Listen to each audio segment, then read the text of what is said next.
Village নির্বাচন কি 2025 সালের শুরুতেই অনুষ্ঠিত হবে, নাকি এই এডিসি নির্বাচন চিরতরে বাতিল হয়ে যাবে?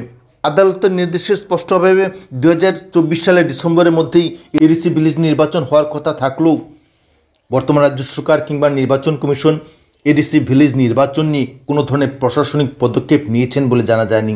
সাধারণ তিপ্রাসারা অনুমান করছেন যে 2025 সালের শুরুতেই এডিসি ভিলেজ নির্বাচন অনুষ্ঠিত হবে, কারণ এডিসি ভিলেজ নির্বাচন অনুষ্ঠিত না হওয়ার ফলে এডিসি এলাকায় তথা ভিলেজগুলিতে আজ প্রশাসন সম্পূর্ণভাবে ভেঙে পড়েছে, উন্নয়ন স্তব্ধ।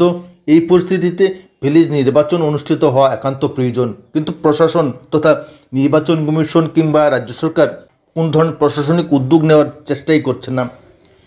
তবে রাজনৈতিক দলগুলি অনুমান করছে যে 2025 সালে শুরুতে হবে, কিন্তু ইতিমধ্যেই ত্রিপুরা মধ্যশিক্ষা পর্ষদের পক্ষ থেকে মাধ্যমিক এবং উচ্চ মাধ্যমিক পরীক্ষার সূচি ঘোষণা করা হয়েছে।